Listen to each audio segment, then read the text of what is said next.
right, this is cause number 1830854, and sir, you're Juan Sanchez? Yes. And so we're here today on a motion to compel, and before we get into a whole lot, I've done a lot of my own research and looking at all of this, and a couple of things. One, I don't believe the subpoena ducis tecum was the proper way to try to get the information. Ducis tecum is an order to get somebody to bring something to a set hearing.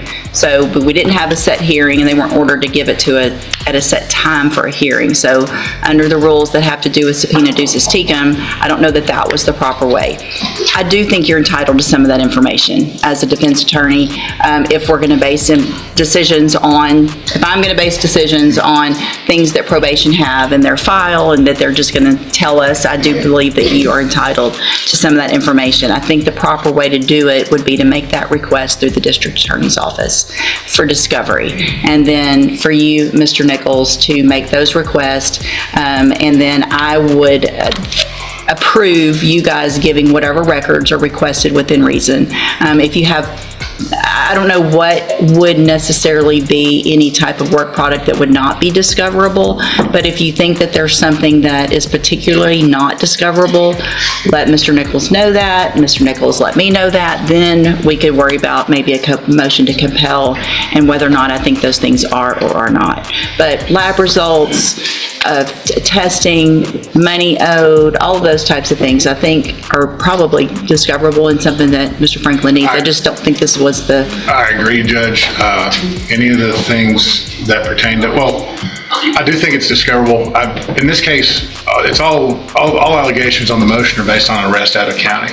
And so his attendance record and all that, I don't know why we're subpoenaing the entire probation file when it's not even part of the allegations for the motion. May I respond, Your Honor? Well, let him finish, yes. He did subpoena Wharton County records, so a representative from probation down there came in today for this hearing. I have no problem with getting him all that stuff.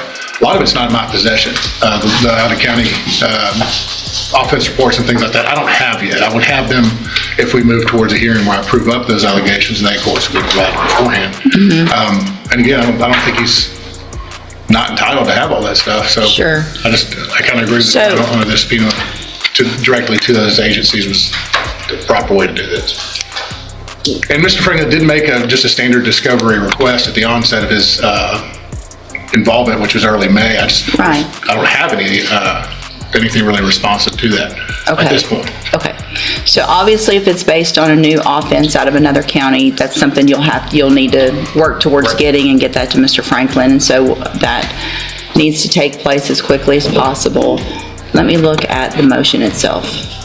Because I don't know, I guess, Mr. Franklin, if there's not an allegation in the motion to revoke with regard to certain administrative violations, and there isn't an allegation, then why would you, what is your argument that that would be relevant or discoverable? Your Honor, my client is wanting to stay on probation, and the court may take into consideration his performance while on probation, including his payments, his report, and everything else. So as part of determining the motion to revoke, it is relevant to look at his performance while on probation, particularly when he is requesting to stay on it.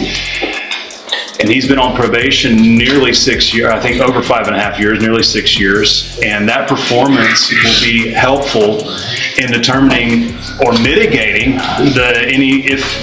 whether he stays on probation or if the court decides that he goes off of probation, and perhaps mitigating any potential sentence. Okay. Sometimes you get more with honey than otherwise, so make the request to Mr. Nichols. If he says no, then let's go through what we need to go through. But let's try to do this amenably.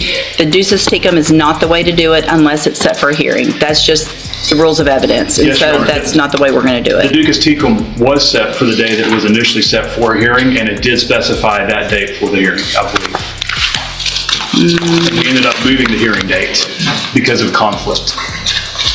And Judge, I'd ask Ms. LeBeau to go ahead and get everything together to turn over. I mean, there was something that the court was ordering her not to turn over. I don't think on this list that there are, I mean, is there anything that y'all specifically had an issue with? Ms. Long, or do you have any concerns you want to If there's, make the court aware of?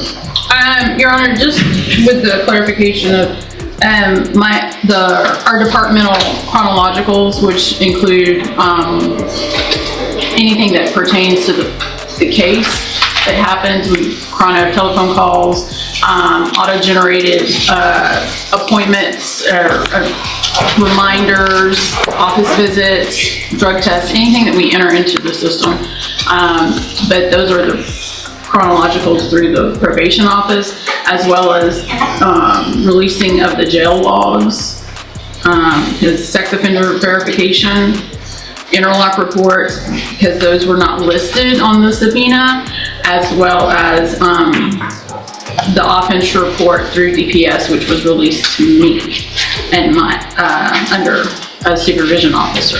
So just to clarify, as to those items specifically being released that were not listed, with the exception of the offense report. Your Honor, we don't have to list those. We filed a 3914 discovery request. This was belt and suspenders because we didn't get any of the information relating to probation in our 3914 motion originally.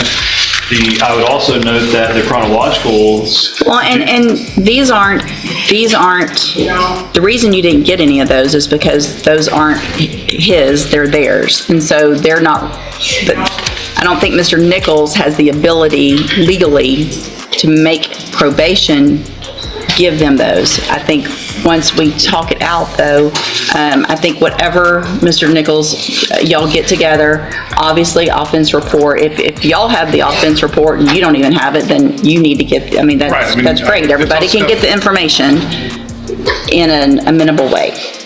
So let's do that. Y'all sit down. I want everything that you have that is, I don't know that there's anything I can think of that would be, Unless, I mean, I guess Not- notes may be work product, but I'm not real, that's what I'm thinking about, but it's Not not too really concerned. attorney's notes, and so I don't know that that would I be an would object to issue. that, Your Honor, on the grounds that it's not attorney work product. It is merely work product of an employee, and it is discoverable and relevant to the case. That's it, and that's what I just said. You seem very frustrated, and I'm not sure why. I mean, it's,